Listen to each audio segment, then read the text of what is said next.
So what is it about when the music plays or isn't playing that helps us with our motivation?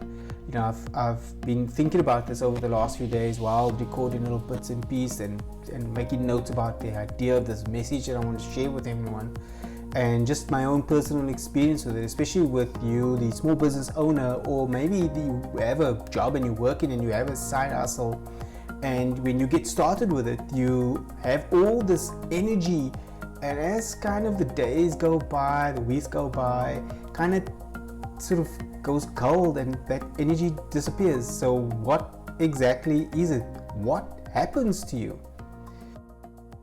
Motivation is such a difficult thing. I mean, how do you stay motivated when you've got a mask on your face all the time? It's not always easy. And you know, yesterday when I was taking my walk, took a run, I was listening to some fantastic music, and it was really uplifting.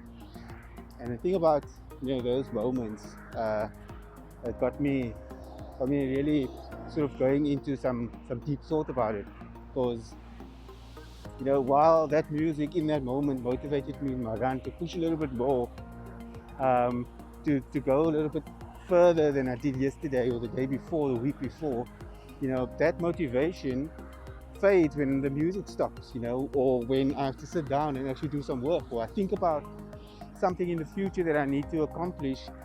In the moment it's there, I've got all the motivation I need, but when the music's gone, it's finished. And got me thinking about sort of the long-term motivation in order to finish something important and what we need. And I really think that the movies ruined motivation for all of us. You see in the movies where Rocky sort of runs up the stairs and the music plays, and we all kind of do that, and we have a lot of fun with it when we do things, always chariots of fire, contributing towards that energy build up. This year, in 2020, I found it was a daily struggle as trying to pick the right task, and while it's easy for someone just to say, well, just pick the things that are most important for you to get done. But how do you know that when you're running a small business, when you're running a business, any business, whatever the size, whatever it is that you're doing, even in your day-to-day job, if you've got a job, a corporate job, or whatever it is that you're doing, how do you know what is most important when you've got a mountain of tasks to get through? So I've got to run all the way down there, way.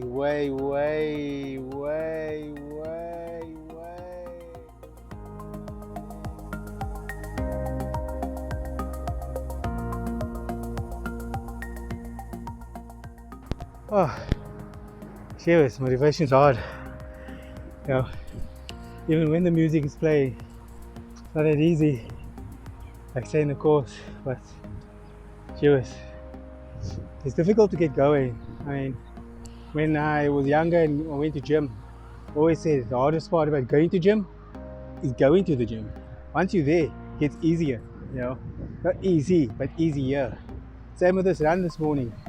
The hardest part was coming out here and actually starting the run.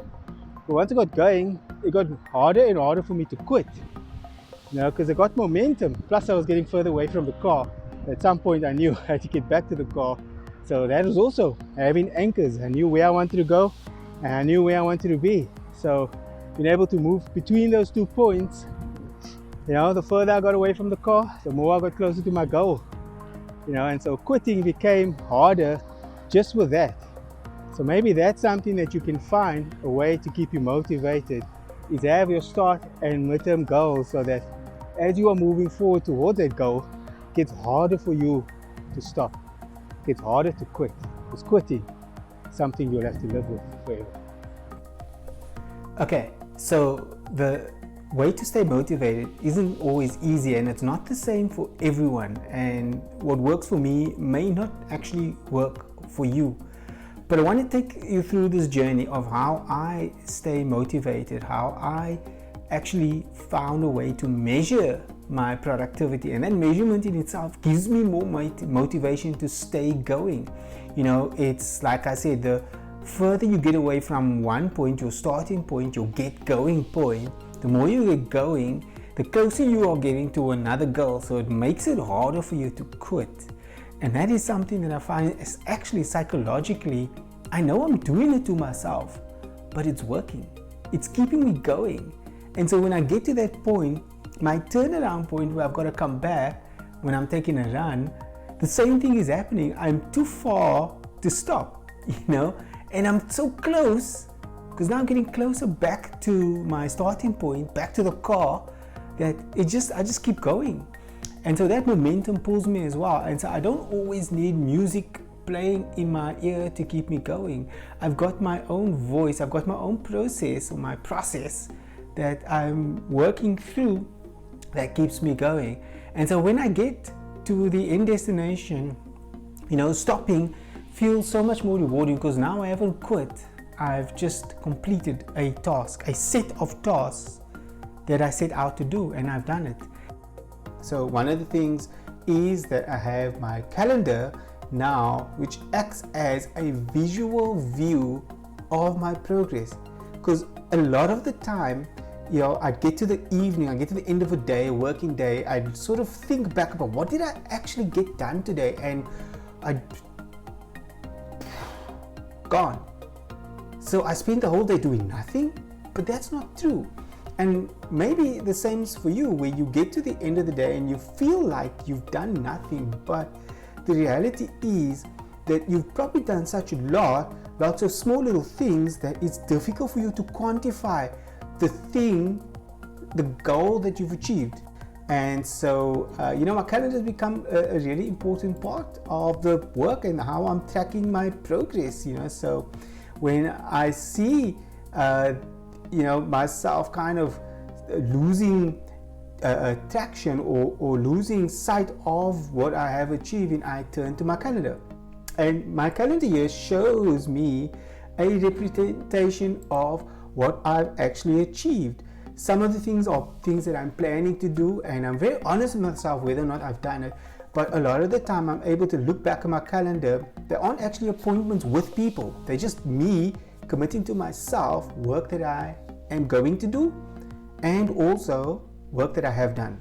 So if I get something wrong, or a call comes, I have to take a call, or I have to go run an errand, I shift things out of the stuff that I've planned in my calendar. But what it's fantastic for is being able to look back at the day and see what you did. So visually it's stimulating, because now you can see what you've done. And so that's fantastic.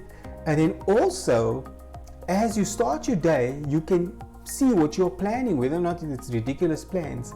What's also great about the calendar, using your calendar as a motivation tool for when the music's not playing, is because you can see, I've got that meeting in 2 days' time, I better set time aside to focus on that thing, which is exactly what I'm doing today. I've got this meeting set ahead for me for tomorrow that I need to do. There's not a lot of work for me to do it, but I have to spend the time doing it. I've been in this situation so many times before, where I think I'll do it later, and actually, wait, I should be working on it, as you can see, and I'm shooting this video instead. A common thing that happens. So that is so common, where we intend to work on something, but we get sidetracked by something else.